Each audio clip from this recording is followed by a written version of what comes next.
La tierra es un tamborcito de barro. Juntemos todas las manos, hermanadas en un son. Cordial saludo para todos aquellos maestros que nos acompañan en el día de hoy. Muy bienvenidos, Tadiana, el profe Ismael, el profe Juan Carlos, maestra Ana Brisset, maestra Diana, Ginadis, maestro Marco, bienvenidos. Qué maravilla que nos puedan acompañar el día de hoy, excelente. Profe Cristian, profe Leonel, bienvenidos a este espacio de encuentro y de conversación donde cada uno de nosotros vamos no solamente a aprender de ustedes, sino también vamos a poder participar. Qué maravilla en esta tarde fría colombiana y creo que fría argentina por ahora, ¿cierto?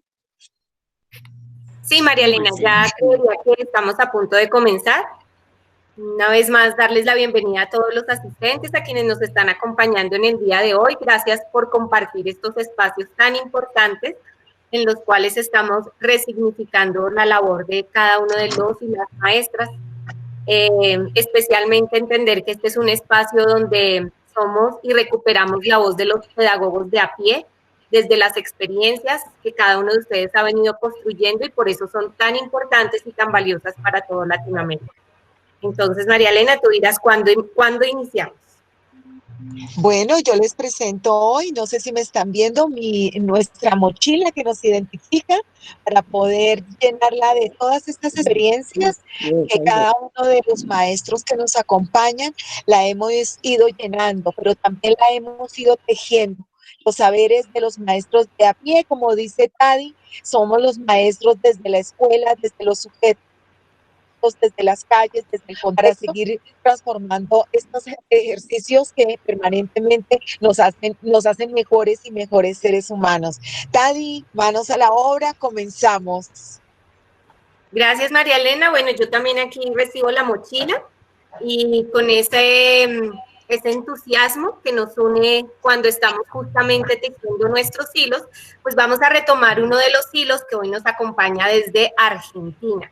Y en ese sentido, entonces, quiero presentar al maestro Ismael Verde. Él es licenciado y profesor en filosofía, asesor docente del Club de Ciencias, que a propósito el Club de Ciencias ya está presente y le envía un enorme abrazo al profesor Ismael, deseándole lo mejor en esta ponencia. Además, es integrante de la Red Latinoamericana en Comunicación, Educación e Historia Comedi, que es una de las redes que apoya este seminario, y es integrante del colectivo artístico multidisciplinario MUD. Y nos acompaña con su ponencia que se titula Tejiendo redes entre los barrios y la universidad, desde las escuelas hacia la universidad. Profesor Ismael, bienvenido. Este espacio es tuyo. Contamos con 25-30 minutos. Adelante. Perfecto. Muchas gracias, Tadiana. Gracias, María. Y bueno, agradecer de vuelta por brindar este espacio que me parece que es muy importante para seguir formándonos como educadores y tener un espacio también como para compartir experiencias, ¿no? Así que, bueno, como bien decía, mi presentación es sobre un proyecto, no sé si ahí lo están pudiendo ver, al archivo. Sí, profe Ismael, es un proyecto. Perfecto. Bueno, entonces prosigo. Bueno, el proyecto se llama Tejiendo redes entre los barrios y la universidad, desde las escuelas hacia la universidad. Bueno, acá está presente un colega con el que llevamos adelante, bueno, dos colegas, mejor dicho, Martín, que está acompañándonos, y también el profesor Pablo Tenaglia, que está dirigiendo este proyecto. Bueno, comentarles eso, que el proyecto fue presentado y aprobado el año pasado en la Secretaría de Extensión de la Universidad acá de Córdoba, para ser implementado en en los barrios donde trabajamos, que son, que ahora les voy a contar cuáles son. Así que antes de comentarles un poco del barrio y de las escuelas, que bueno, nosotros trabajamos desde el IPEN 320 Jorge Cafrune, que queda en el sur de la ciudad. Les voy a contar un poco en qué consisten las becas de extensión de la universidad, que se las apoda CEU, beca CEU. Bueno, son, como ahí comento, son becas destinadas a estudiantes, graduados y docentes de las carreras de grado de la Universidad de Córdoba, y que buscan generar eso, ¿no? Proyectos que vinculen la universidad con la comunidad. Nuestro proyecto, bueno, como somos profesores, lo enmarcamos dentro del área educativa, generando un espacio de contención y apoyo para aquellas personas del barrio que deseen ingresar al sistema educativo superior. Entonces,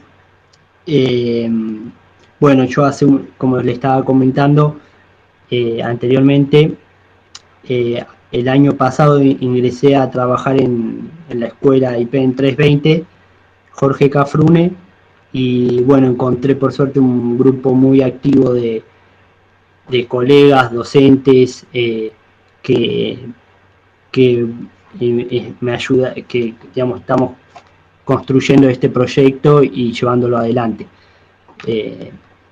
Así que creo que eso es también muy importante a la hora de emprender un proyecto, que haya un lazo y comunicación y buena relación entre compañeras y colegas. Bueno, la foto que se ven detrás es el colegio del IPEN 320 que utilicé para ir mostrando un poco de la escuela a la vez que contaba del proyecto.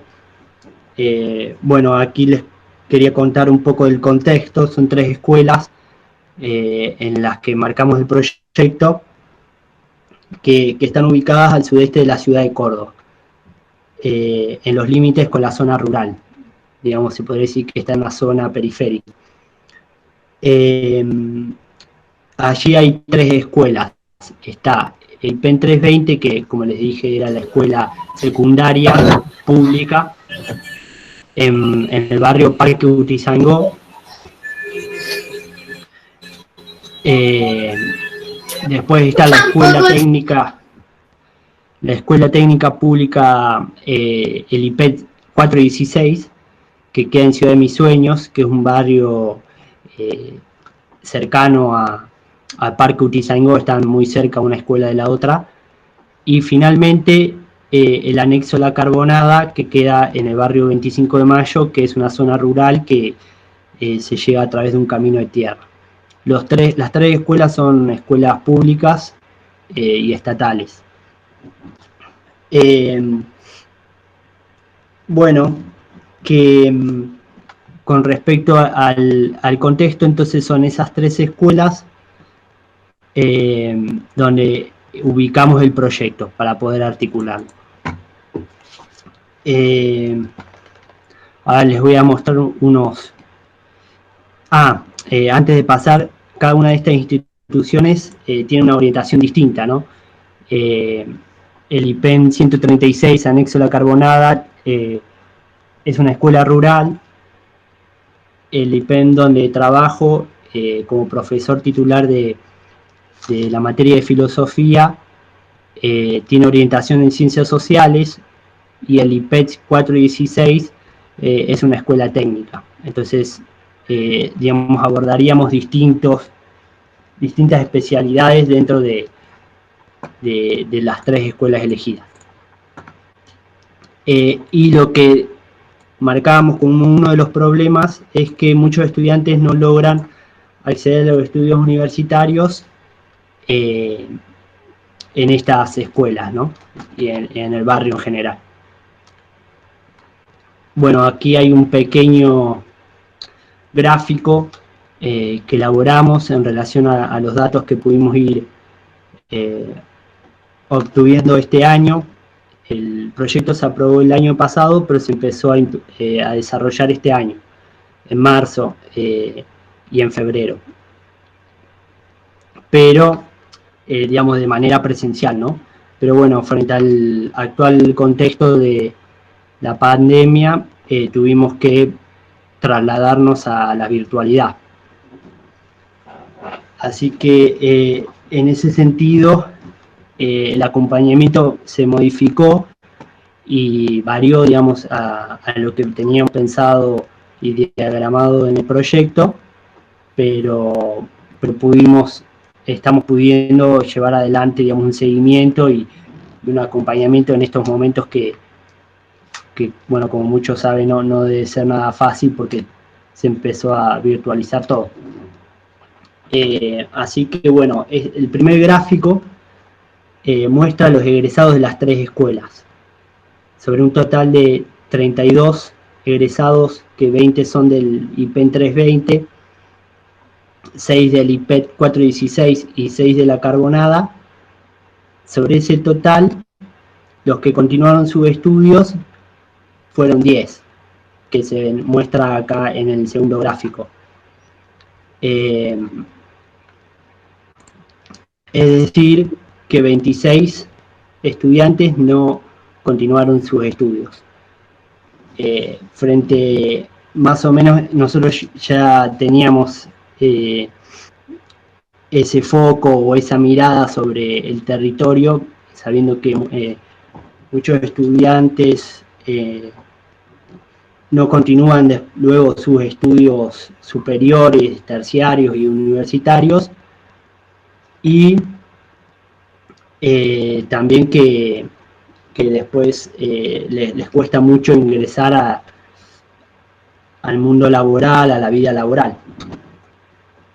Entonces nos parecía que este proyecto podía llegar a ser como una herramienta para generar un cambio, digamos, en esta situación y darles más posibilidades de tener una educación superior y una formación después de terminar el nivel medio, el nivel secundario. Bueno, eso con respecto a los que les comentaba de los egresados, y el conteo todavía no está cerrado, pero faltaría un tercer gráfico que sería quienes aprobaron de los que continuaron sus estudios, ¿no? Que son estas 10 personas, que por lo que llevo contabilizado, más de la mitad no pudieron ingresar al sistema superior por los exámenes, ya sea por los exámenes o porque abandonaron. Y bueno, también me parece que un elemento muy importante fue la actual pandemia, ¿no? Pero eso ya seguramente mientras avancemos el proyecto lo iremos profundizando, y seguramente haciendo alguna encuesta iremos recabando más datos. Así que bueno, como les cuento, el proyecto recién empieza este año y estas serían como las primeras aproximaciones que estamos teniendo y acompañamientos. Bueno, quienes integran este proyecto es Pablo Tenaglia, que está aquí presente, docente universitario y de nivel medio, que también fue vicedirector del IPEN 320, donde lo conocí y bueno, trabajamos juntos. El proyecto está codirigido por Guadalupe Reynoso, docente del ingreso a la carrera de filosofía en la universidad, donde yo también me desempeñé como ayudante de alumno en la cátedra del ingreso por 2 años, y en el PAMEG, que también es un programa de acompañamiento educativo para la permanencia y la inclusión a los estudiantes. Y bueno, los profesores somos Martín Juárez, como les comentaba, que también aquí está presente y le doy un saludo, que está en el área de ciencias naturales. Él, si no me equivoco, se recibió de ingeniero agrónomo, y bueno, yo en el área de ciencias sociales, que me recibí como profesor de filosofía. A su vez, bueno, el proyecto cuenta con los avales, además de que fue aprobado, no financiado por la universidad, por la Secretaría de Extensión, también fue avalado por la Facultad de Ciencias de la Comunicación de la universidad, la Facultad de Filosofía, la de Agronomía y las escuelas de los barrios que les comentaba, de los 3 barrios, que son 3 escuelas. También contamos con el aval de la Inspección Regional Centro 3 y Técnica Zona 2 del Ministerio de Educación, que pensábamos que con estos avales, digamos, contamos con las herramientas como para poder llevar a cabo este proyecto. Bueno, dentro de los que podremos yendo más hacia la cuestión del proyecto en sí, uno de los objetivos, como objetivo tenemos eso, ¿no? Articular las escuelas de nivel medio de los barrios elegidos con los estudios de nivel superior, a través del acompañamiento a los estudiantes egresados de los establecimientos educativos del barrio y la zona. Para eso llevamos a cabo tutorías que fuimos articulando desde las distintas escuelas. Pero bueno, como ya les contaba, en marzo, cuando empezamos a llevarlas a cabo y fines de febrero, a partir del aislamiento obligatorio, dejamos de tener el espacio común físico de reunirnos. Que estábamos poniéndonos en contacto con aquellos estudiantes que se habían egresado y que estaban interesados en avanzar con sus estudios, o empezar sus estudios terciarios, mejor dicho. Otro de los objetivos que teníamos era generar, como ahí digo, charlas y visitas a las instituciones. Es decir, que para quienes estén cursando el último año del nivel medio, nuestra idea era programar visitas a las instituciones de estudios avanzados y realizar charlas informativas en las escuelas acerca de la oferta educativa existente. Así que también eso estamos ahora reviendo para ver cómo lo podemos llevar y adecuar a la virtualidad, ¿no? Veremos si más adelante se flexibiliza toda la actual situación, pero bueno, me parece importante tener en cuenta que puede llegar a pasar que no volvamos quizás, dependiendo de eso, ¿no? De cómo prosiga todo esto. Entonces también me parece que es importante eso, pensar alguna opción y también tener en cuenta las dificultades que cuentan muchos estudiantes de la zona, que es que apenas tienen celular y con datos, no tienen servicio de internet, digamos, como de Wi-Fi, o la escuela sí, hace poco empezó a contar con el servicio de Wi-Fi.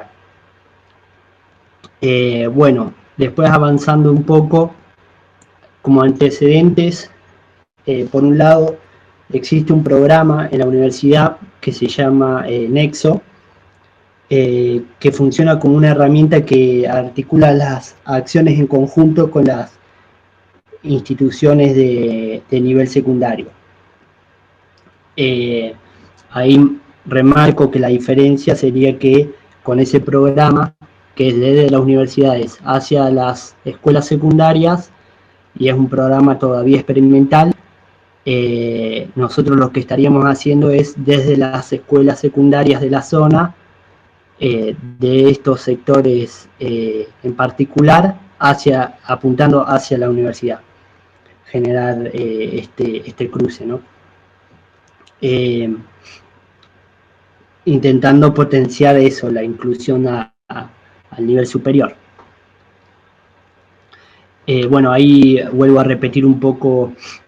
No, perdón. Otro de los proyectos que pensamos que son antecedentes de este proyecto Tejiendo Redes es el Club de Ciencias, que se viene funcionando desde el 2013, si no me equivoco, en la escuela, que funciona en la escuela como un diálogo de la comunidad con investigadores de la universidad y de la ciencia.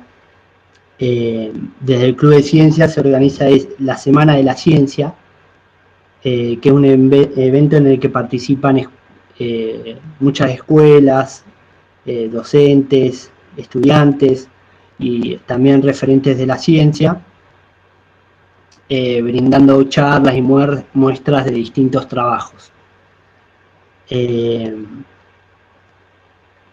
El Club de Ciencia, bueno, recientemente se formó como asociación civil y bueno, aquí también hay muchos colegas que están participando en el Club de Ciencias. Susana, que me saludó de un comienzo, que también ahora está presidiendo el Club de Ciencias, lo está dirigiendo.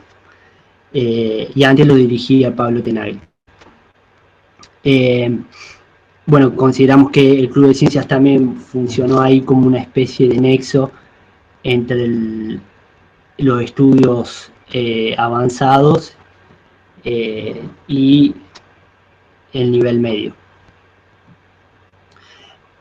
Bueno, ahí luego menciono de vuelta las dificultades que estamos teniendo a partir de la actual pandemia, y que eso, considero que el desafío nuestro ahora es pensar el proyecto durante y después de esta coyuntura, ¿no? Que bueno, se está viendo también que el nivel superior el año que viene, los cursos de ingreso empezarían en mayo, así que eso nos daría quizá más tiempo para preparar a los estudiantes que estén interesados en ingresar hasta esa fecha. Bueno, un poco del marco teórico que estamos utilizando y que, bueno, he escuchado otros colegas de la red que han estado hablando de este seminario internacional, es Paulo Freire, que nos pareció interesante en el libro que tiene, se llama La educación en la ciudad, que dice que la escuela debería lograr ser un centro de debates, de ideas, soluciones, reflexiones, donde la organización popular va sistematizando su propia existencia. Nos parece interesante esa herramienta, ese potencial que puede dar la educación, buscando, digamos, que la escuela sea un espacio donde la comunidad conviva y se organice. Un espacio de enseñanza y aprendizaje, de construcción de saberes, en diálogo con otros espacios como la universidad, ¿no? O con otros barrios. Pero bueno, me pareció muy interesante esa noción que brinda Paulo Freire sobre la escuela. Y sobre eso decimos que es imprescindible fortalecer la inclusión en el sistema educativo superior, brindando la mayor cantidad de información acerca de las carreras y herramientas, como pueden ser, bueno, lo que nos han ido preguntando, como dónde poder estudiar, los hábitos, ¿no?, de estudio, las bibliotecas, distintas herramientas que quizás alguien con una trayectoria en la universidad puede brindar a alguien que nunca lo haya vivido, ¿no? Y que también hay ese quizás salto se podría pensar entre finalizar el nivel medio y comenzar el nivel superior, la universidad. Bueno, otro de los, dentro del marco teórico, nos parecía interesante un texto que salió el año pasado, que se llama Manifiesto, que es sobre la reforma universitaria y Filosofía en Córdoba, que un poco piensa eso, ¿no? Cómo funciona la educación y cómo debería la universidad apuntar su brazo extensionista, digamos, sobre las comunidades, de la que ella misma también se alimenta, se podría pensar. Así que con eso decíamos, continuando con el legado de la reforma universitaria, sostenemos que la educación pública debe ser considerada como un derecho y no como un privilegio, para poder democratizar los saberes y fortalecer la calidad educativa.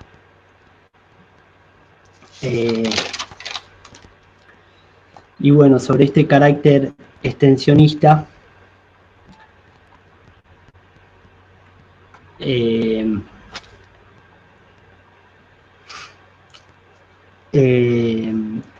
bueno, eso nos parecía importante, que entender eso, ¿no? La educación como un derecho a adquirir conocimientos y no un privilegio, un capital cultural, democratizando los saberes y fortaleciendo la calidad educativa, tejiendo lazos entre las escuelas y la universidad para fortalecer esta transición que les comentaba entre un nivel y otro. Bueno, finalmente, como síntesis, ahí comento que lo que intentamos promover son vías de acceso a los estudios avanzados para aquellas personas que se encuentran en estos barrios y zonas periféricas. Las escuelas tienen la posibilidad de ser un centro irradiador de la cultura popular a disposición de la comunidad, no para consumirla, sino para recrearla y posibilitar un mayor grado de inserción en la vida laboral y comunitaria. Bueno, muchas gracias, eso es lo que preparé para hoy. Profe Ismael, muchas gracias por su aporte y muchas gracias por permitirnos conocer cómo la escuela y los contextos están directamente relacionados. Y la escuela es una proyección del Estado en esos contextos más vulnerables donde hay un trabajo arduo por hacer y por conocer y por compartir y por trazar. Muchas gracias, profe Ismael. Diana, tienes la palabra. De nada. Profe Ismael, muchísimas gracias. Justamente algunos de los comentarios que están haciendo es acerca de la importancia de estos clubes de ciencias que permiten tejer el saber, que permiten además reconstruir los intereses entre unos y otros. Y pues de verdad, muchísimas gracias. Las preguntas entonces las daremos hacia el final. En ese orden de ideas, entonces los dejo con mi compañera Diana, que nos va a presentar a nuestro siguiente ponente. Buenas tardes para todos. Vamos a presentar el siguiente compañero, es un orientador, Ricardo Enrique Molinar Joly, que nos acompaña desde Panamá. Él es profesor especial 1 del Departamento de Orientación Educativa y Profesional de la Facultad de Ciencias de la Educación de la Universidad de Panamá. Y también doctorando en Ciencias de la Educación con énfasis en orientación educativa y profesional. Estos dos temas se relacionan mucho. Él nos va a acompañar. Su ponencia se titula El orientador como complemento de la labor educativa. Y como lo veíamos hace un rato con el compañero Ismael, en ese ejercicio de lograr que los estudiantes de secundaria accedan a la educación superior y permanezcan. Estimada Diana, se fue tu audio. Invitamos entonces al maestro Ricardo Molinar a que bueno, empiece su exposición. Maestro, ¿va a presentar el esquema que preparó para apoyar su exposición desde allá? Tengo un poquito de problema con la señal acá también, pero bueno, aquí estamos para poder resolver esta situación. Primero que todo, gracias por la oportunidad de poder compartir con ustedes temas interesantísimos. Interesante hacer esa situación muy clara en cuanto a esto. Si pudieran apoyarme allá por relación a la filmina, porque acá no logro mantener esta condición, no sé si me pueden apoyar. Claro que sí. Realmente lo voy a agradecer. Claro que sí. Mientras vamos colocando la presentación, lo invitamos entonces a que nos cuente su contexto de trabajo y ya en un momento entonces ponemos la presentación. Ok, interesante. Nosotros acá en Panamá, primero que todo, estamos intentando ponernos a la línea con todas las cosas que se han desarrollado a nivel de la orientación, a nivel de Latinoamérica. Hay una realidad, en el caso particular de Panamá, nosotros somos un país de servicio, un país meramente que se dedica a realzar temas interesantes con la competitividad. Sin embargo, en estos momentos, lamentablemente, el currículum como tal no está respondiendo a las expectativas que necesita realmente este país como parte de una proyección muy particular. Nos llama poderosamente la atención que en este momento las exigencias curriculares de las propias empresas están un poco desconectadas con el propio planeamiento que tiene el currículum como tal. Entonces, nuestra entidad máxima, el Ministerio de Educación, sí está intentando, en conjunto con la Universidad de Panamá, que es la rectora de la Casa Superior, lograr estar en ese solo nivel, en un nivel con una dirección muy particular, ¿no? Y que podamos alinear eso. Nosotros sencillamente tenemos que aceptar que producto de muchas cosas que se han hecho inadecuadas en el pasado, no hay un lineamiento real con lo que requiere la sociedad. Por ejemplo, hay formaciones que son obsoletas y esas formaciones por una orientación inadecuada o por una recomendación inadecuada produce al final hombres y mujeres frustrados, hombres y mujeres que sencillamente responden a una expectativa del momento y que no siguieron el lineamiento adecuado y que no tuvieron la oportunidad precisa para poder entonces recibir las orientaciones pertinentes sobre diferentes temas, sobre, por ejemplo, en qué consiste el campo laboral, por ejemplo, cuáles son las realidades necesarias que en este momento sigue el campo como tal, cuáles son las habilidades y las destrezas que deben de manejarse. Y cierta forma hay una disyuntiva que se maneja en esa situación y que hemos intentado lograr que se pueda tratar de contextualizar en un solo contexto. Nos llama poderosamente la atención entre tantas cosas que en el caso particular de los estudiantes que están acá, la educación premedia y la educación media en otros países son considerados como otra terminología.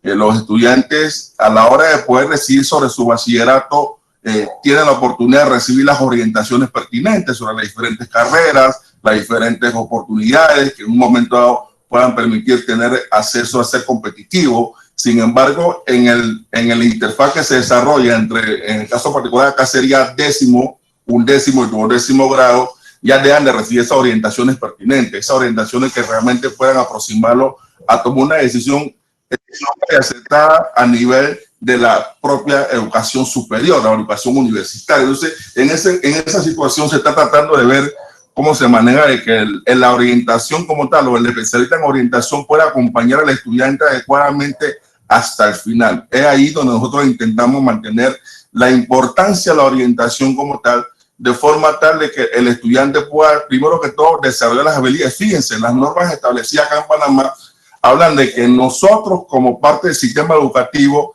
debemos proponer que los estudiantes sean competitivos, sean analíticos, sean críticos y que en esa condición puedan entonces insertarse adecuadamente a la sociedad. Pero ¿cómo vamos a tratar de lograr eso si tenemos debilidades en el sistema y no tratamos de entender la importancia de ese acompañamiento profesional, de asesoramiento, de motivación, de orientación que deben de recibir los estudiantes para minimizar los errores que en cierta forma bien pueden mantener esa situación? Entonces nosotros acá decidimos entonces ese elemento, un poco la distorsión, no sé cómo se me está escuchando. Estimado Ricardo, claro que sí, estoy empezando a compartir la pantalla. Por favor, me indica si la pantalla se ve y mientras tanto, para que nos orientes, ¿cómo es el sistema educativo en Panamá? Dime, por favor, si la pantalla se está presentando. No, la pantalla no se, ahora sí está presentando la pantalla, ahí está el tema.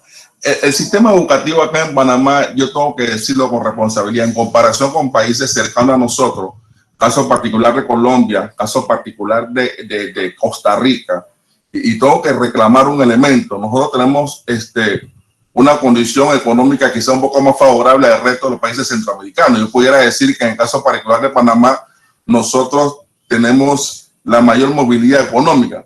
sin embargo no le hemos puesto la iniciativa real o el interés real a hacer ese abordaje para poder provocar competitividad entre los estudiantes y que bien puedan recibir una adecuada formación, porque hemos descuidado como Estado, y eso es una crítica constructiva que siempre lo hemos manejado, hemos descuidado tener prioridad en la formación que le ofrecemos a nuestros estudiantes.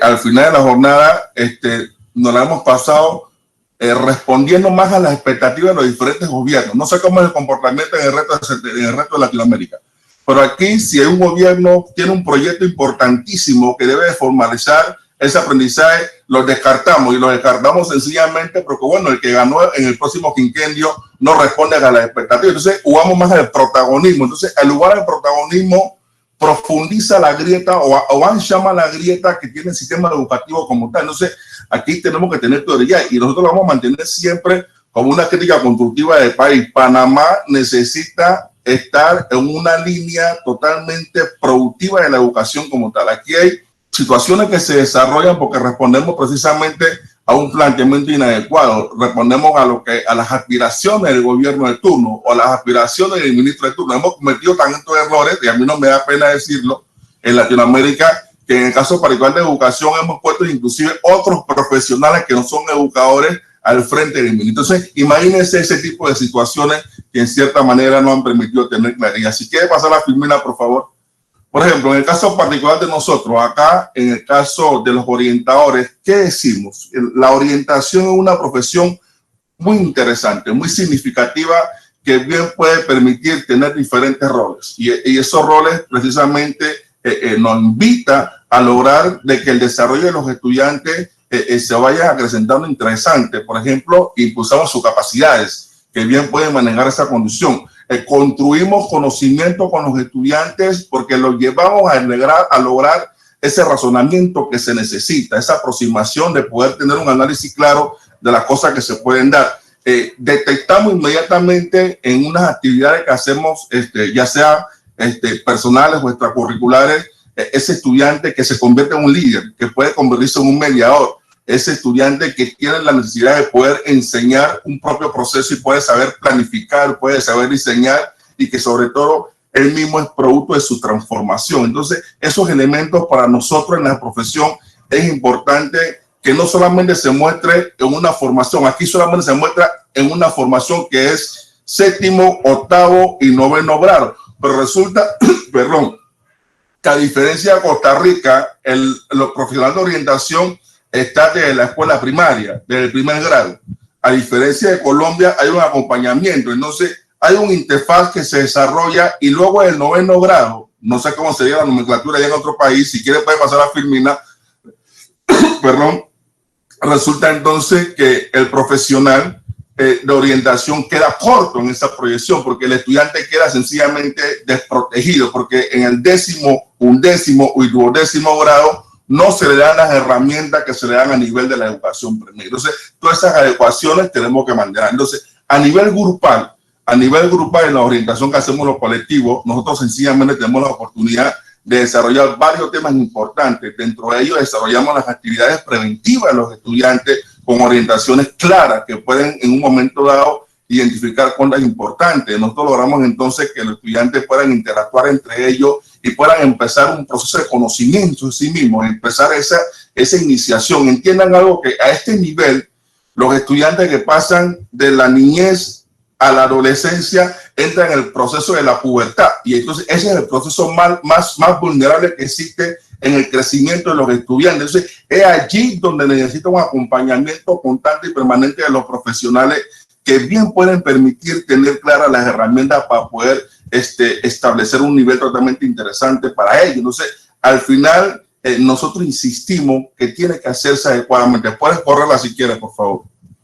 Hay varios elementos que nos llaman poderosamente la atención. Por ejemplo, en el caso particular, se establece la orientación de manera individual, ese acercamiento que hay con ese estudiante que tiene una debilidad, que tiene un problema emocional, que tiene un problema de rendimiento académico, que tiene un problema de debilidad, un problema de comportamiento y conducta. Bueno, nos toca entonces excluirlo de la orientación grupal, que es masificada, y entonces individualizar ese proceso para poder tener un acercamiento y descubrir realmente qué situaciones se están manejando directamente con él y que en cierta manera cómo podemos nosotros hacer el abordaje para poder, en conjunto con los padres de familia, en conjunto con el propio entorno escolar, lograr entonces hacer esas adecuaciones que bien pueden permitirnos poder construir ese. Hay una debilidad que quiero aquí aprovechar para poder comentarlo, es precisamente las contradicciones que se tienen sobre los principios educativos. Fíjense que le decía hace un rato que las normas educativas nos invitan a provocar que los estudiantes sean críticos, que sean analíticos, que sean reflexivos y que producto de ese escenario tengan la capacidad de poder insertarse adecuadamente en la sociedad como tal. Pero entonces el propio entorno formativo de los docentes, en cierta manera, como que le obstaculiza esa posición, porque los docentes, cuando empiezan a ver a los estudiantes de manera inquieta y quieren descubrir algo, lo mandan a sentarse, lo mandan a callarse. Cuando los estudiantes empiezan a preguntar algún tipo de situaciones, contradicen un poco esa necesidad, esa libertad que tienen para poder criticar, para poder seguir descubriendo cosas, y al final entonces solamente cumplen con una actividad meramente sumativa y dejan atrás la parte formativa. Entendamos claramente que el proceso educativo tiene 3 elementos fundamentales, que es la parte cognitiva, la parte de cómo enseñar cosas importantes a los estudiantes, la parte procedimental, que es la parte de cómo hacer las cosas, y la parte actitudinal, que demuestra realmente esa condición de ser humano para poder lograr hacer cosas interesantes.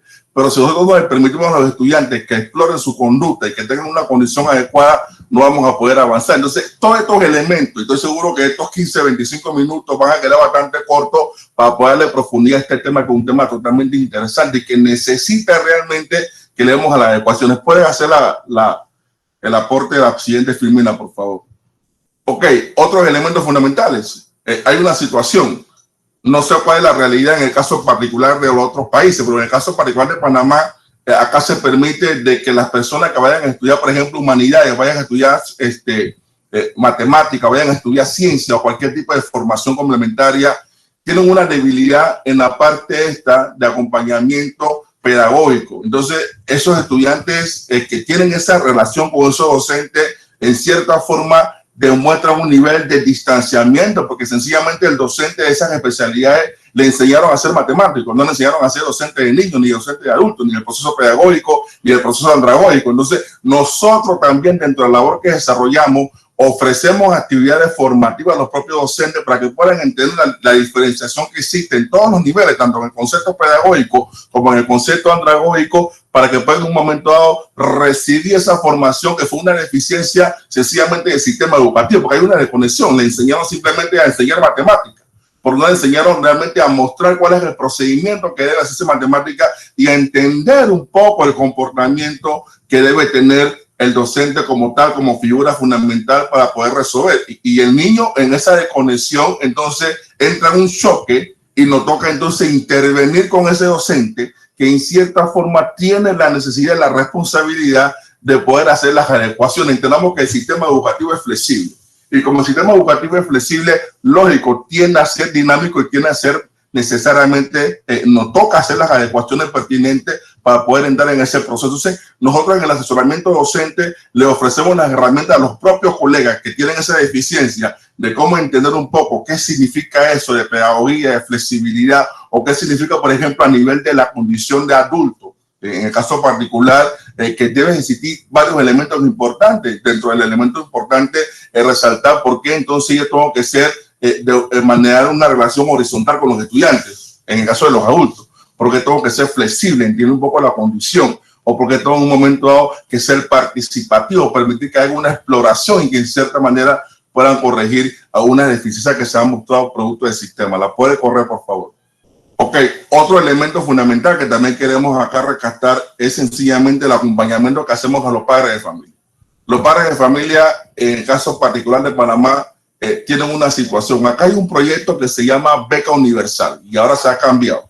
Y la Beca Universal es una bonificación económica que se le da a los estudiantes para poder sencillamente recibir esa oportunidad o ese complemento económico para poder entonces continuar con sus estudios. Pero resulta que la mayoría de los padres de familia se desconectan. Ven esto como una condición muy particular de una educación financiera. Agarran a los niños, los meten al sistema educativo. Acá iniciamos normalmente en el mes de febrero o marzo. Y resulta entonces que en el mes de diciembre vienen a buscar los resultados. Y cuando se muestran esos resultados, son resultados negativos porque no le dieron seguimiento a los niños realmente, que se había rendimiento académico, se había un momento de algo que obstaculizaba su formación, o que sencillamente había un desinterés. Entonces, nosotros complementamos con actividades dentro del centro educativo ese acompañamiento a los padres de familia que entiendan no a ser padres, porque no podemos enseñar a ser padres. O sí podemos enseñarles sencillamente a mantener una relación de identidad, de identificación, de superación de problemas. Hay una cosa que de cierta forma en este momento ha desconectado bastante a los padres de familia, que son los conceptos tecnológicos. Los padres de familia sienten que con una llamada telefónica resuelven todos los problemas y que están en su trabajo y se olvidan sencillamente de tener el seguimiento de los niños. Y lo primero que hacen cuando llegan a la casa, y no sé si alguno de ustedes lo hace, es sencillamente llamarle y preguntarle cómo te fue en el centro educativo, cuánto ganaste. Pero todo el mundo se olvida de la parte afectiva, de esa parte que en cierta manera debe provocar esa identidad en los niños y que debe evitar que ese niño, en ausencia de sus padres, que sean los responsables directos de su formación, busquen amigos sustitutos o busquen otras actividades que bien puedan entonces distraerlo, y esas actividades lo que van a sencillamente es producir que en cierta forma el niño cometa equivocaciones. Por esas equivocaciones se están dando precisamente, o se han dado porque el padre de familia se ha desconectado totalmente de esa formación y solamente siente de que acá se obtienen los resultados producto de que, sencillamente yo lo meto en el centro educativo, es la responsabilidad de los docentes dar el seguimiento y yo solamente obtengo el resultado de mi calificación. Entonces, al final, ese escenario nos muestra a nosotros o nos invita a hacer las obligaciones necesarias para poder entender que tú tienes como padre de familia que involucrarte. Tienes que ser parte de ese proceso, no solamente ser el que cuestiona o el que suministra los enceros, que suministra los útiles, sino que en cierta manera tú eres el complemento de lo que tu hijo va a decidir dentro de su formación, porque tú eres su refuerzo. Nosotros tenemos las herramientas para poder acompañar con diferentes actividades a los padres de familia para que puedan enriquecer bastante lo que es el proceso de enseñanza-aprendizaje. Puede correrla, por favor. Otro concepto que también manejamos es precisamente la mediación. Y la mediación la contextualizamos en el entorno educativo como tal. El entorno en donde se desarrolla precisamente, por ejemplo, entre administrativos y docentes, entre docentes y docentes, entre docentes y estudiantes, entre estudiantes y estudiantes. Entiendan algo, el docente de orientación no es que va a resolver los problemas que fueran precisamente producto de una situación. Simplemente vamos a tratar de mostrar el escenario de forma tal que las partes puedan entender e identificar precisamente los errores que están cometiendo y nosotros con las herramientas que tenemos aproximarlo a la búsqueda de una solución, no a resolver los problemas. Entonces sencillamente vamos a mostrarles que sencillamente que esto es una condición muy clara y que en cierta manera para poder obtener resultados positivos ellos tienen que tener primero la aceptación. Todo cambio muestra resistencia inicialmente. Todo cambio muestra resistencia, pero nosotros estamos conscientes realmente de que las personas usando las técnicas adecuadas y el concepto adecuado van a lograr entonces poder comprender que en cierta forma en manos de ellos está precisamente la solución de cualquier circunstancia problemática que se pueda presentar. Entonces es importante que tengamos claro este concepto porque sencillamente eso colabora en cierta manera a evitar que exista cualquier tipo de distorsión dentro del proceso de enseñanza-aprendizaje. Entonces es importante que se entienda de que el orientador tiene la capacidad para poder entonces establecer ese rol de mediador que puede contribuir de cierta manera a aliviar los problemas dentro del sistema de enseñanza-aprendizaje. La puede correr. Ok, también nosotros proporcionamos algunas actividades importantes, que son las actividades extracurriculares, esas actividades que realmente permiten que el estudiante fuera del entorno formativo pueda complementar su proceso de enseñanza-aprendizaje. Estas actividades que bien están encaminadas en una directriz por parte del Ministerio de Educación acá en Panamá y se va ramificando a nivel de todas las entidades, en el caso particular de las direcciones regionales de educación o de los centros educativos, pero son actividades que realmente fortalecen el proceso porque también entendemos de que el estudiante necesita un espacio para poder crear cosas importantes. Si nosotros buscamos la experiencia que tienen los países de Europa y los países que en cierta manera han manejado una condición totalmente diferente, veamos de que al niño o al adolescente se le permite para el crecimiento y avance en su formación que respete su espacio. Aquí nosotros no respetamos los espacios de los estudiantes. Aquí nosotros lo que hacemos es llenar a nuestros estudiantes de una gran cantidad de actividades, de una gran cantidad de asignaciones. Sin embargo, les restamos la oportunidad de poder fortalecerse, de poder interactuar con sus propios pares, de poder crecer con cosas interesantes. Y lo que hacemos es sencillamente encasillar al estudiante a un ambiente totalmente distinto a lo que se espera, porque al final los resultados no es satisfacción, no se van a lograr cosas importantes, porque el docente que siente que mientras más tareas o más asignaciones le das a su estudiante y más calificación, y hay que reconocer una gran cantidad de docentes que le ponen actividades a los estudiantes que ni siquiera califican, que ni siquiera leen, que ni siquiera tienen realmente la oportunidad de validar si hay una información pegada del internet, porque sencillamente no cuentan con eso. O sea, son docentes que en cierta manera no están entendiendo de que el estudiante necesita ese espacio para poder lograr cosas importantes y que en cierta manera realmente se pueden lograr con actividades que sean de su interés, actividades como el deporte, actividades como la música, como la cultura,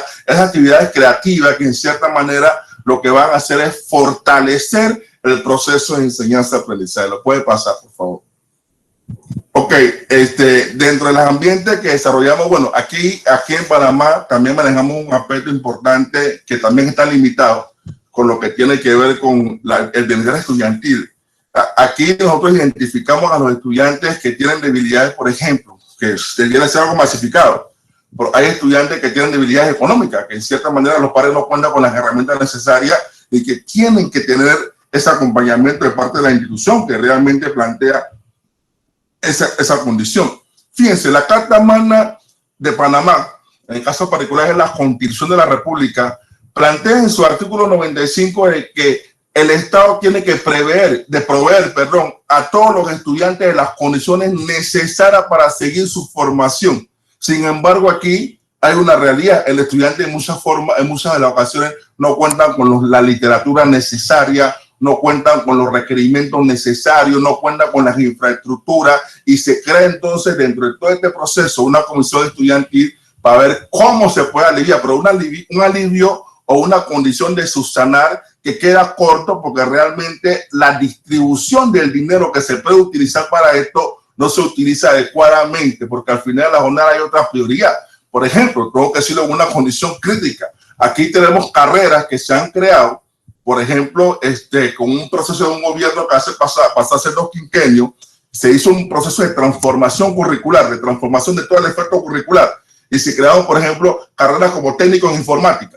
Pero resulta entonces que esos estudiantes no tienen el escenario de infraestructura para poder desarrollar esa conducta. Tienen una computadora a mano, no tienen esas herramientas para poder probar esa situación. Entonces, nos la hemos pasado un discurso abstracto que solamente responde a las expectativas o responde sencillamente a los intereses particulares de cierta persona que dirige en el gobierno y se desconecta realmente de los resultados. Entonces, es allí donde vienen entonces los errores, sencillamente en un sistema educativo que no funciona. Un sistema educativo que realmente está requiriendo que se haga un aliciente, que se hagan las adecuaciones pertinentes para poder resolver. Entonces, sí es importante que entendamos, claro, el estudiante necesita que se le apoye. No que sencillamente se le haga las cosas como debe ser, sino que el estudiante realmente entiende de que si hay una debilidad económica y si el centro educativo, producto de tantas cosas que se desarrolla, puede colaborar con la adquisición de unos lentes, o la adquisición de unos libros, o la adquisición, póngase que de unos útiles, que se haga porque es parte del proceso, porque sencillamente está tipificado en la Constitución de la República, que es lo que plantea esa situación. Pero como nosotros no estamos claramente definidos en lo que queremos hacer, ahí perdemos el enlace. Y al perder el enlace, sencillamente se pierde el objetivo y entonces se sigue mostrando la debilidad del sistema como tal. No puede correr. Yo creo que ha pasado 25 minutos. Usted me dirá cuándo me detengo. Ok, si quiere, pásela para la otra para poder avanzar en esa condición, para poder acortar un poco el tiempo. Pásela para el otro proceso. Ok, fíjense, en el caso particular me llama poderosamente la atención esto. Ok, también nosotros entendemos 2 casos interesantes. El sistema como tal prevé sencillamente de que se desarrolle una educación preventiva integral que pueda montar el escenario al estudiante, que se desarrollen cosas importantes y que él pueda entender de que producto de un tema en particular, ya sea producto de un eje transversal o producto de lo que se pueda dar, él puede identificarse con eso y pueda evitar que se desarrolle una situación. No solamente esperar que que el estudiante caiga en una actividad en desacierto y que esa actividad en cierta manera pueda permitir que nosotros queremos entonces que el estudiante entienda de que él participe también de su propia formación y que en cierta manera él tiene las herramientas para poder entender que con la colaboración no solamente del orientador, sino con la colaboración de todo el sistema multidisciplinario educativo, él pueda lograr evitar que sea una situación en particular. Entonces, ahí prevemos eso y prevemos realmente que se eviten cosas importantes que sienten que van a ir en contra de lo que es la formación del estudiante. Córrala, por favor, a través del desarrollo. Ok, el desarrollo personal. Entonces, hay otro elemento importante que también, échale para atrás, ajá, heredela ahí. Ok, en ese programa de desarrollo personal hay varios elementos que nosotros le mostramos al estudiante. Primero, sobre todo, a conocerse a sí mismo. Nadie puede conocer a nadie si tú no te conoces. Tienes que empezar a conocerte y entender realmente cuáles son las conexiones. Segundo, entender de que la formación que se te dio en tu entorno familiar, en tu casa, es la formación que tú vas a llevar hacia tu entorno social. Lógico, si hay una desconexión en esos cimientos que se dieron en el hogar, que no te enseñaron a practicar los valores, ni a ser responsable, ni a ser honesto, ni a ser solidario, ni a ser puntual, entonces cuando tú salgas a la sociedad, tú no vas a invitar.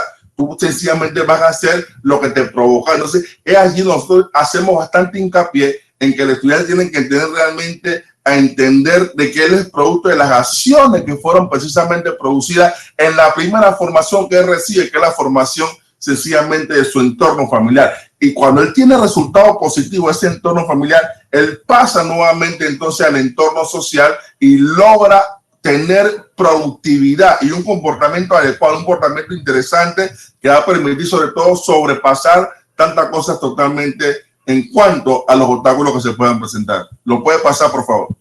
Bueno, entonces, al final, nosotros concluimos con que el docente de orientación es necesario dentro del sistema educativo.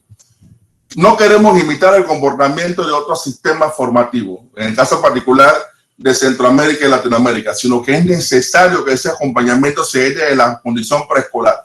Hay una condición y una iniciativa de parte de la Universidad de Panamá en conjunto con el Ministerio de Educación de lograr hacer esas adecuaciones, pero lamentablemente lo que impide que se pueda desarrollar son las aspiraciones políticas, que son personas que responden a cosas interesantes. Y le comento algo, y no tengo pena de decirlo, hemos tenido tanto desequilibrio formativo en cuanto a los entornos educativos, que por ejemplo, yo tengo aquí en el sistema educativo personas que ocupan puestos a nivel nacional, sin embargo no responden a esa expectativa. Por ejemplo, yo tengo personas que me dirigen el departamento como currículum y no son curriculistas.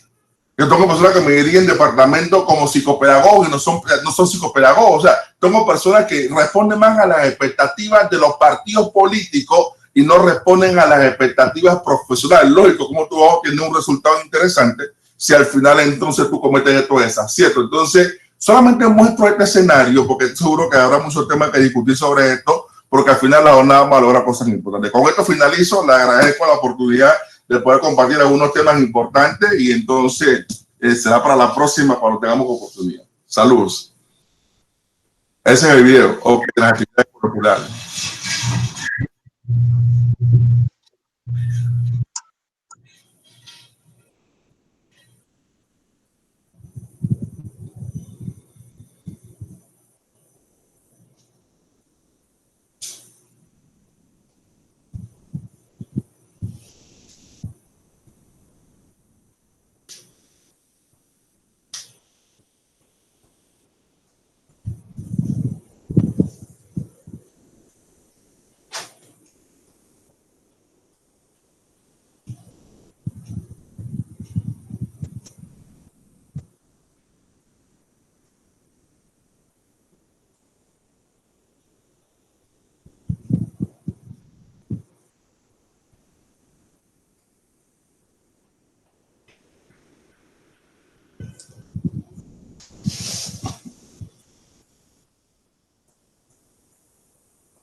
Ok, con esto finalizamos entonces. Muchas gracias.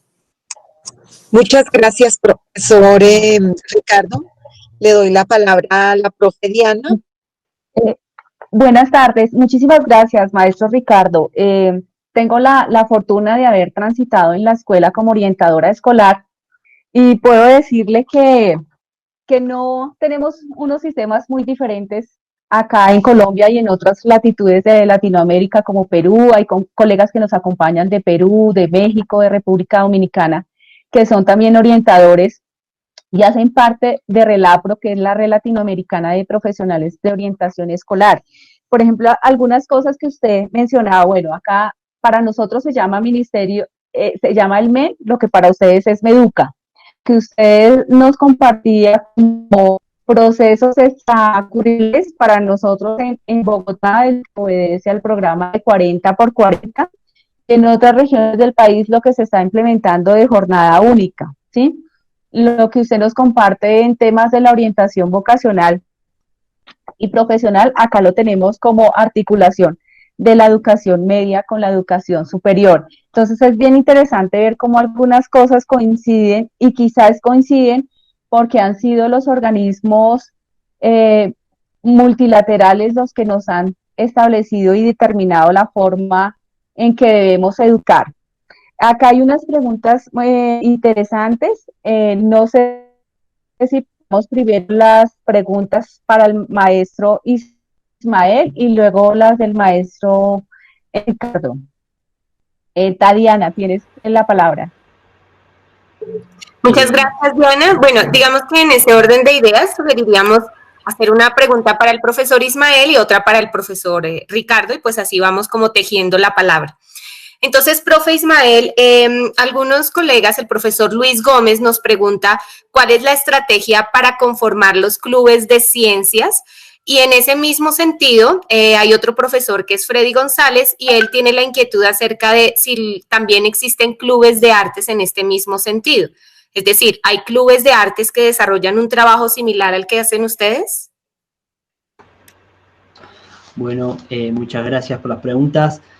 En relación a las estrategias para conformar los clubes de ciencia, bueno, eso en particular, quizás que está aquí presente Pablo Tenaglia o Susana, que comentabas que está dirigiendo el club de ciencia que funciona en la escuela, quizás puedan contestar mejor, pero yo por lo pronto diría que es como un espacio que se conforma con las voluntades colectivas, ¿no? de todas las profesoras y los profesores que participan en el colegio, uniendo eso, ¿no? Distintas áreas de trabajo y especificidades de cada materia, generando eso, un vínculo no solamente de la escuela misma con la comunidad, sino con otros niveles educativos, como pasa en nuestra escuela con la escuela que tenemos al lado, que es de nivel primario, o haciendo lazos también con la universidad y con institutos superiores. Creo que esa podría pensarse como una de las estrategias por las cuales se conforma, digamos, los clubes de ciencia. Y en relación al club de arte, lo más cercano creo que está funcionando en nuestra escuela, por lo menos, es lo que se llama CAJ, que son los clubes de actividades juveniles, en el que se plantean actividades extracurriculares para los estudiantes que quieran realizarlas, y funcionan como, por ejemplo, proyectos de radio abierta o también el fútbol robótico, que la otra vez estuvo presentando Cristian. Creo que son proyectos que vinculan, digamos, áreas quizás de tecnología, programación y arte con la inquietud de los estudiantes y que seguramente les va a servir para la formación que luego quieran realizar. Así que creo que esas serían mis respuestas más cercanas. No sé si Pablo Tenaglia dice que está sin micrófono. Sí, Pablo Tenaglia dice que el Club de Ciencia es un espacio para generar intercambios e incentivar a los estudiantes de chicos a la ciencia. Son ad honorem para los docentes. Vale, muchas gracias, profe Ismael. Interesante. Muchísimas gracias, maestro Ismael.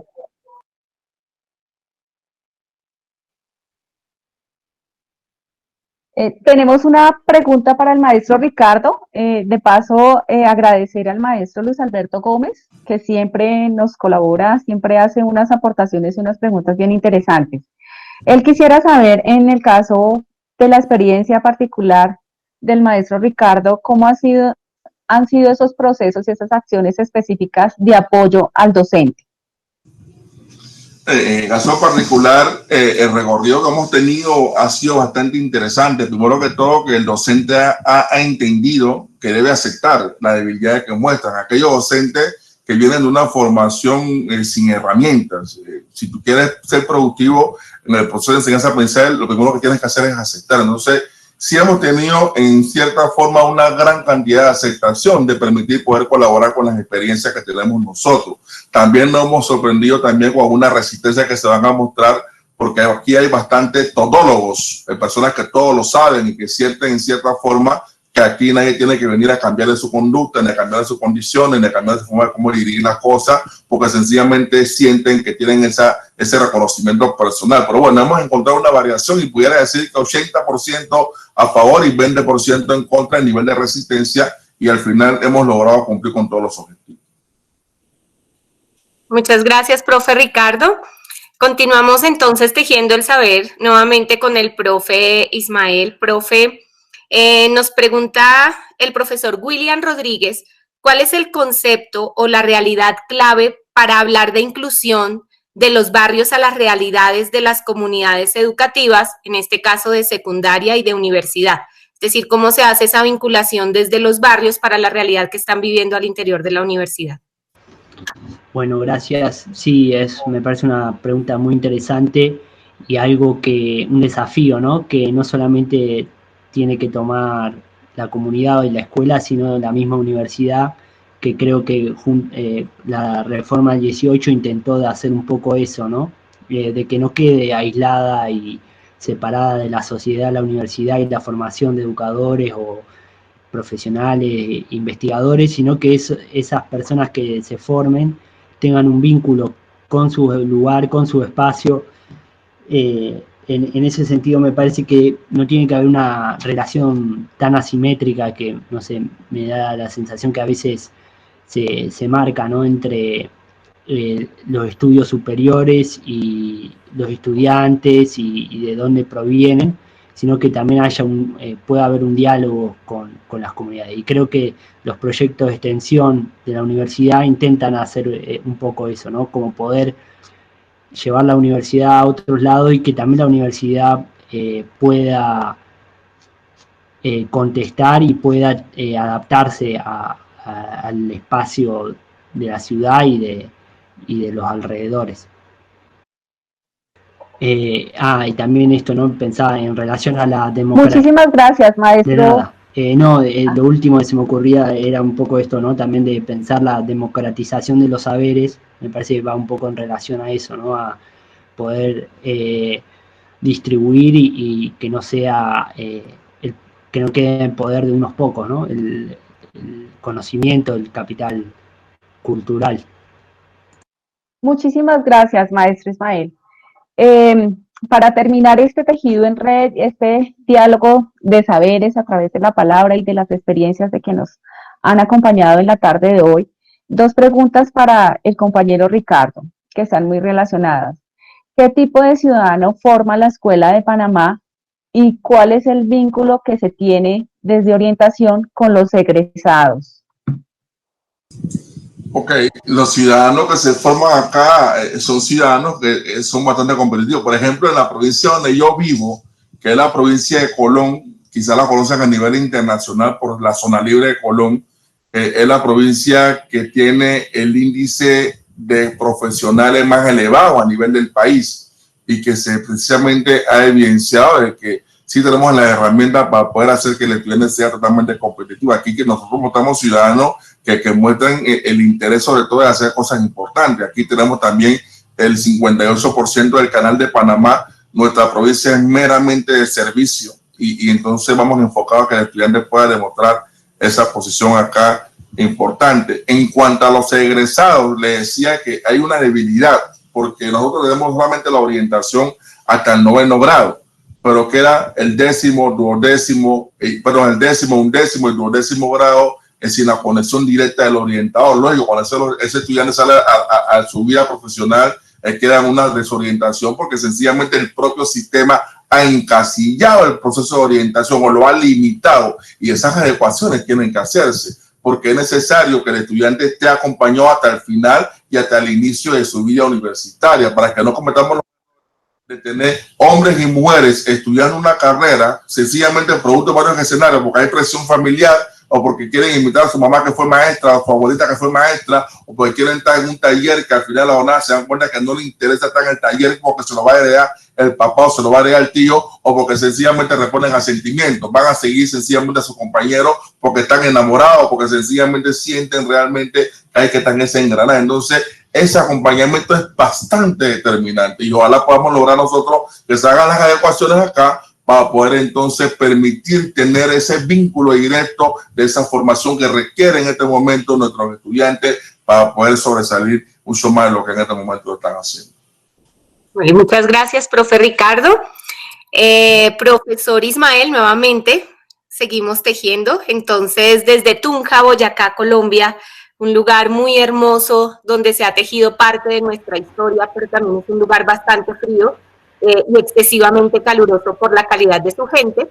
Nos pregunta Julie acerca de por qué para ti es tan importante la educación pública y es considerada como un derecho y no como un privilegio.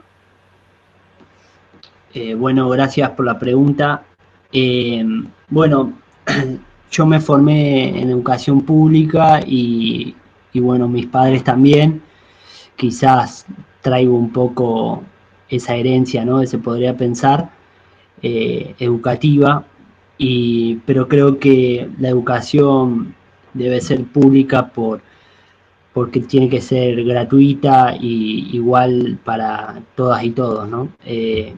Creo que tiene que ver un poco también con lo que hablaba de la democratización de los saberes, que haya información y formación para todos los educadores y para todos los estudiantes de forma libre y gratuita. Eso en relación a la educación pública. Y después la otra pregunta, bueno, eso tiene que ver, la frase esta de que no tiene que ser un privilegio, un poco la retomé de que comentaban en el manifiesto que hicieron en la reforma, que no tenía que ser la educación un privilegio solamente de los profesionales y que después se quedaran en sus tareas únicamente, sino que intentar de usar esos conocimientos y esa formación para contribuir a las comunidades en las que después se desarrollen tanto laboralmente o investigando o formando. Entonces creo que también tiene que ver con cierta disputa que hubo acá en Argentina hasta el gobierno anterior en pensar si la educación tiene que ser para un acceso para cualquier persona, sea de la clase social que sea, o solamente cierto sector, quizás de los niveles más altos y que tengan más dinero, pudieran acceder a la educación. Y ahí es que se generó también un poco esa discusión, ¿no? De pensar si la educación tiene que ser un privilegio para unos pocos o tiene que ser un derecho, ¿no? Considerado como un derecho para que toda la persona que quiera estudiar lo pueda hacer y pueda formarse y tenga las mismas posibilidades que hacerla de desarrollarse como científico o como trabajador del área que sea, no dependiendo del área de donde venga, ¿no? Sino que sea igualitario. eso quizá apoyando, ¿no?, con políticas públicas y becas, se podría pensar, e incentivando también el estudio y quizás acortando un poco la brecha entre la diferencia que existe entre las los distintos sectores de la población. Muchísimas gracias, maestro Ismael. Ya para terminar como esta jornada, tenemos dos preguntas para el maestro Ricardo. Una es de la compañera Milady desde Perú y la otra desde los compañeros de México. ¿Cuál es el sistema de evaluación de logros en la organización de la orientación existente en Panamá? Y si existe una formación específica del orientador para ofrecer ese servicio, o cuál es el perfil de profesional para ser orientador en Panamá. Fíjate, interesante pregunta. En el caso particular, acá hay una debilidad inclusive en esos elementos. Acá el orientador va encaminado precisamente en la evaluación formativa. Bueno, lógico, con la diagnóstica para poder desarrollar un proceso formativo de los estudiantes. Sin embargo, hay una debilidad que, a pesar de que las normas que estaban establecidas, no es hasta hace 10 años que se ha logrado entrar en la formación directa del orientador como tal. Estaban en la norma de 1947, la necesidad a nivel del país por las normas educativas del orientador como profesional. Sin embargo, había otros profesionales que las normas también le permitían responder a ocupar esa posición de la orientación. Por ejemplo, en el caso particular, no van a encontrar los psicólogos respecto al escenario, pero los psicólogos lo hacen, o también lo hacen los psicopedagogos, o también lo hacen los maestros. Entonces, la norma ha sido tan flexibilizada que no ha permitido realmente hacer las cosas. Ahora sí tenemos las universidades meramente entrando en el proceso de formación con todas las adecuaciones para poder producir personas con todas las herramientas necesarias para poder entrar en el proceso de formación como orientador, a diferencia de lo que se hacía en el pasado. En el caso particular, yo soy producto de esa formación y ahora mismo soy docente en la Universidad de Panamá, específicamente en la Facultad de Educación, en la carrera de orientación educativa como tal. O sea, tengo todas las herramientas vinculantes para poder hacerlo. Entonces, sí tengo que responder que la deficiencia del pasado, de repente, y lo que decía hace un rato, este rebozo político que no ha permitido realmente que tengamos prioridad el sistema educativo y que entienda realmente que la suerte del país depende de la formación que nosotros mantengamos y que le induquemos a nuestros estudiantes. Al final de la jornada vamos a seguir en ese concepto atrasado. Entonces, ojalá logremos entonces contextualizar, independientemente de la resistencia. Y entiendan algo, en el caso particular de Panamá, no es precisamente por recursos económicos. Aquí hay recursos económicos necesarios. Aquí los que están mal distribuidos los recursos necesarios, los recursos económicos, y no tenemos como prioridad meterle de lleno a este proceso educativo que en cierta manera va a evitar que el orientador haga el trabajo que tiene que hacer para poder entonces evitar que el estudiante mal orientado se convierta en un hombre infractor, se convierta en una mujer infractora porque realmente no recibieron las adecuaciones pertinentes. Entonces, eso no se ve como prioridad y eso tiene que cambiar. Eso no puede seguir de esa forma porque lamentablemente vamos a seguir incrementando la gran cantidad de deserción escolar, vamos a seguir incrementando la gran cantidad de hombres y mujeres que no les interesa realmente qué es lo que aspiran a ser en el mundo porque sencillamente nosotros les restamos esa oportunidad porque es una responsabilidad estatal hacerlo. Y no lo hacemos sencillamente porque nada más tenemos eso como una bandera política. Y lo tengo como un discurso que en los próximos 5 años resuelvo el problema de educación. Y llegan los 5 años y hay una deuda histórica de más de 50 años en Panamá. Y esto no puede seguir así. Eso tiene que cambiar. Muchísimas gracias al maestro Ismael Verde y al maestro Ricardo Molinar por acompañarnos en la tarde de hoy, en el marco de este segundo seminario internacional.